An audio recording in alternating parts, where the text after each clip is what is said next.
हमारी टीम रक्षक टीवी की टीम यहाँ पर उपस्थित है। हमारे साथ आदरणीय श्री ब्रजभूषण राय साहब हैं।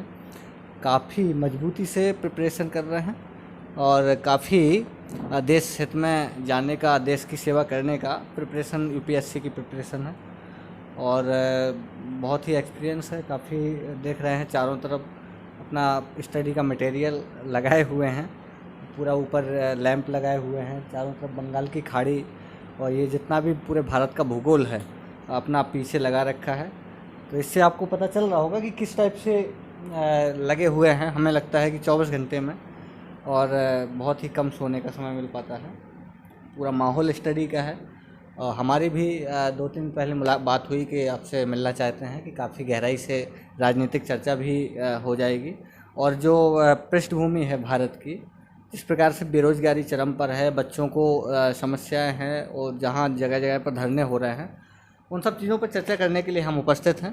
तो आप सभी जुड़िए। रक्षक टीवी की टीम ऐसे ही आप सबके सामने ऐसे ही लोगों से मिलवाती रहेगी और आप लोग भी इंस्पायर होंगे और आप लोग भी मोटिवेट होंगे और मोटिवेशन आपको मिलेगा, क्योंकि लोग जब आपसे बात रखेंगे क्या है, क्या देश में होना चाहिए, क्या चल रहा है। तो हमारे साथ सीधा लाइव जुड़ रहे हैं आदरणीय ब्रजभूषण राय साहब, यूपीएससी की प्रिपरेशन कर रहे हैं। आपका बहुत बहुत स्वागत है। और सबसे पहले तो आप अपना इंट्रोडक्शन हमारे फॉलोअर्स को। बहुत बहुत धन्यवाद आपका समय देने के लिए।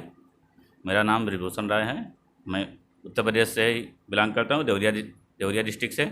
और मेरी एजुकेशनल पढ़ाई लगभग ग्रेजुएशन तक ही है, बस उसके आगे भी कोई पढ़ाई नहीं कर पाया हूँ। ग्रेजुएशन भी मेरा बीटेक है पूर्वांचल यूनिवर्सिटी जौनपुर से।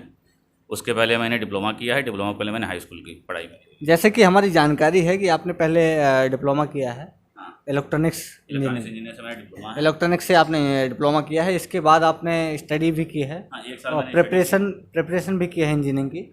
अचानक कैसे आपका माइंड जो है मोटिवेट हुआ, कैसे आपको लगा कि नहीं अब इंजीनियर नहीं, मुझे जो आईएएस की तरफ जाना है, पीसीएस की तरफ जाना है?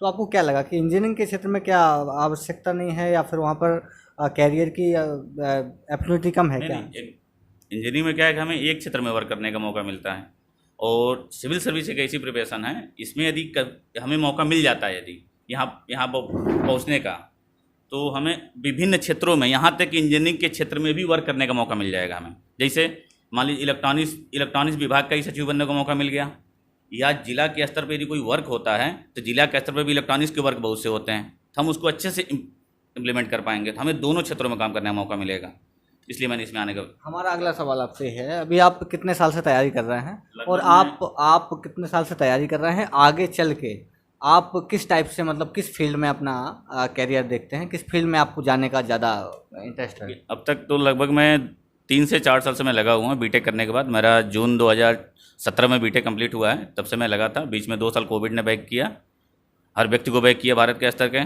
उसके बाद मैं फिर अभी रिन्यू किया हूँ, लगभग 1.5 साल से रिन्यू किया हूँ। तो आगे फील्ड में सिविल सर्विस का ही मेन स्कोप है मेरा, आईएएस या पीसीएस, यही मेरा मेन स्कोप। लोकतंत्र में हम देखते हैं, लोकतंत्र में 2 ही, एक जैसे नौकरशाह हुआ और नेताओं का जो कंपटीशन रहता है, बाकी मीडिया भी एक बहुत अच्छा प्लेटफॉर्म है। मीडिया के क्षेत्र में भी लोग बढ़ चढ़ के आगे आ रहे हैं। तो आपको क्या लगता है कि सरकार जो है, हम सरकार पर थोड़ा सा बात करेंगे क्योंकि सरकार से ही सारा है, सरकार से ही रोजगार है, सरकार से ही महंगाई है और सरकार से ही नौकरी है। तो आपको क्या लगता है कि सरकार में जो नौकरशाह हैं और सरकार में जो राजनेता है, इन दोनों में सरकार आखिर चलाता कौन है? आप थोड़ा सा काफ़ी इसमें जुड़े हुए हैं, ज़रा बताएं, लोग समझने की कोशिश करेंगे। देखिए क्या होता है, भारत का जो कार्य चलता है, कार्यपालिका जो है, कार्य प्रोसेस जो है, उसमें 4 स्तंभ हैं पूरे: विधायिका, कार्यपालिका और न्यायपालिका। विधायिका को ही हम एक सरकार पोर्शन बोलते हैं। सरकार वर्ड जो है ना, सरकार वर्ड को ही डिफाइन करना बहुत मुश्किल वर्क है। सरकार वर्ड, इसे हम कहते हैं कि योगी जी की सरकार या मोदी जी की सरकार। तो हम यदि योगी जी या मोदी जी की सरकार बोल रहे हैं तो मोदी जी आगे मैं सरकार यूज कर रहा हूँ। इसका मतलब क्या 1% सरकार हो सकता है? कभी ऐसा हो ही नहीं सकता कि 1% सरकार हो। अब मोदी जी प्रधानमंत्री हो सकते हैं, प्रधानमंत्री एक व्यक्ति हो सकते हैं। सरकार नहीं, सरकार कई स्तंभों को मिलकर बनता है, उसमें कार्यपालिका भी है। कार्यपालिका के अंतर्गत ही नौकरशाह आते हैं। अगर सरकार भेदभाव करने लगे तो आप ऐसी सरकार को क्या कहेंगे? सरकार, देखिए, सरकार जो है जो भी करेगी तो मेन पॉलिसी होती है नौकरशाहों को बनाना। नौकरशाह जो है सरकार, जो भी उनके जैसे मंत्री हो गए, मंत्रियों के सचिव होते हैं, एडिशनल सेक्रेटरी होते हैं, एक मंत्री को लगभग 2-3 आईएएस अधिकारी मिलते हैं काम करने के लिए। तो पॉलिसी तो आईएएस अधिकारी को ही बनाना है। वह बेहतर से बेहतर पॉलिसी बनाकर यदि सरकार को देंगे, जैसे आप देखते होंगे भारत के देशों में कभी कभी ऐसा होता है कि मंत्री जो है 8वीं पास हैं, हाई स्कूल पास हैं, तो हम उनसे बहुत ज़्यादा उपेक्षा कर भी नहीं सकते हैं और करना भी नहीं चाहिए। यदि मंत्री वेल एजुकेटेड नहीं है तो हम उनको बहुत ज़्यादा उपेक्षा नहीं कर सकते हैं। इसीलिए तो हमारा संविधान ने इसे क्रिएट किया है कि एक साथ नौकरशाह रहे जो बहुत वेल एजुकेटेड है बंदा, हर क्षेत्र का नॉलेज उसके पास है, तो वो पॉलिसी को बता पाए पॉलिसी कैसे बनानी है। तो उसको पॉलिसी बनाने में मेन काम तो नौकरशाहों का ही है। सरकार में जो भी नौकरशाह होते हैं, जो भी as a DM, as a IPS, as a collector जो भी है, इनके पास काफ़ी माइंड होता है, बहुत ब्रिलियंट लोग होते हैं। क्या कारण होता है कि कहीं कहीं हम लोग देखते हैं बलिया में कोई कांड हो जाता है, कहीं कोई कांड हो जाता है, तो क्या नौकरशाह की मजबूरी होती है कि उसको ऑपरेट नहीं कर पाते हैं, या उनके पास कोई दबाव होता है इस टाइप से?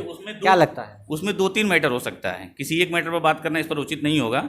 उसमें 2-3 मैटर हो सकते हैं कि उनका पर्सनल क्या ओपिनियन है और दबाव की क्या ओपिनियन है। जब तक इसको न्यायपालिका के सामने पक्ष नहीं रखा जाएगा, न्यायपालिका इस पर निर्णय नहीं देगी, तब तक कोई एक व्यक्ति इस पर निर्णय नहीं दे सकता है कि क्या उनका दबाव था कि क्या था। इसलिए कि हर कोई अनुमान से बस बोलता है, कोई भी बोलेगा तो कहेगा कि हाँ उनके ऊपर दबाव था इस नेता का, लेकिन ये तो बोलना सही नहीं है, इसलिए उसका एविडेंस किसी के पास नहीं है, किस बेस पर बोलेगा। आपको क्या लग रहा है इस अभी पिछली जो सरकार थी, उस सरकार में और आज की जो सरकार है, कहीं ना कहीं कानून व्यवस्था को लेकर के ये पूरा सब जानते हैं? एक्चुअली क्या है कि जो जिस प्रकार से माफियाओं के घरों पर बिल्डोजर चलाया जा रहा है, गुंडों के घरों पर एकदम गिराया जा रहा है, तो ये सरकार जो है कहीं ना कहीं अपना जो काम करना चाहिए उसको उस लाइन पर, उस रास्ते पर जाने का प्रयास कर रही है। योगी जी की सरकार, आपको क्या लगता है, आप स्टडी कर रहे हैं, आपको क्या लगता है कि सरकार की प्राथमिकता क्या होना चाहिए देश में कानून व्यवस्था को सुचारू रूप से बनाने के लिए?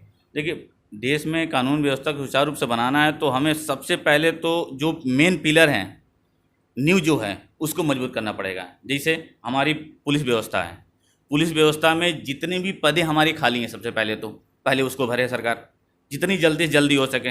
अभी एक डाटा के अनुसार, वो डाटा सही है कि गलत है, उस डाटा की वजह से लगभग पता चला है कि 1 लाख से ऊपर पुलिस विभाग की केवल उत्तर प्रदेश में पोस्ट खाली पड़े हुए हैं अभी, तो उसको जल्द से जल्द वो भरे। इसलिए कि पुलिस व्यवस्था ही हमारी लॉ एंड ऑर्डर को संभाल सकती है, क्योंकि जब एक व्यक्ति सिविल बेस में आता है कहीं पर तो उसकी वैल्यू जनता 10 लोग की भीड़ है, एक व्यक्ति सिविल बेस में आ रहा है, उसकी कोई वैल्यू सरकार लोग नहीं समझते हैं। एक कांस्टेबल ही वर्दी में आ जाए तो लोग डर जाते हैं कि पुलिस आ रही है, पुलिस आ रही है। तो सबसे पहले तो कानून व्यवस्था केवल पुलिस माध्यम ही संभाल सकती है और कोई नहीं संभाल पाएगा, या तो कोई संगठन नहीं संभाल पाएगा, कोई भी संगठन हो, एनजीओ संगठन हो गया, कोई भी संगठन हो गया, नहीं संभाल पाएगा, प्रशासन ही बस संभाल पाएगी इसको। अभी चुनाव आया था बीच में, चुनाव के समय पर काफ़ी शोर था, बहुत ज़्यादा शोर था कि समाजवादी पार्टी की जो साइकिल की रफ्तार है बहुत तेज़ी से बढ़ रही है। अचानक हुआ उल्टा, जिसकी रफ्तार थी वो पंचर हो गया और जो कमल को खिलना था वो खिला। मैं सब ये जानना चाहता हूँ कि आप लोग एज ए स्टडी आप इसको किस टाइप से देखते हैं? देश का युवा और देश के जो नागरिक हैं आखिर क्या देख रहे हैं, किस परिवर्तन का दौर था, तब भी सरकार कमल की आई है, इस पर आप क्या कहेंगे? इसमें देखिए, जो स्टूडेंट की भागीदारी जो है ना चुनाव में, यदि स्टूडेंट की भागीदारी देखी जाए तो स्टूडेंट मान लेते परेशान थे, सुनने में आ रहा था स्टूडेंट बहुत परेशान हैं, रोजगार नहीं मिल रहा है पिछली सरकार में, ठीक है। तो यदि एक डाटा निकाला जाए तो अधिकतम 2 से 2.5% से ज़्यादा स्टूडेंट नहीं है वोटिंग में। तो किसी तंत्र को नहीं बदल सकते हैं एकाएक को, बदलती तो आम जनता ही है, जो आम जनता है। तो आम जनता ने जिसको चुना वो आया सत्ता में, जिसको नहीं चुना वो नहीं आया सत्ता में। और वो कैसे आया वो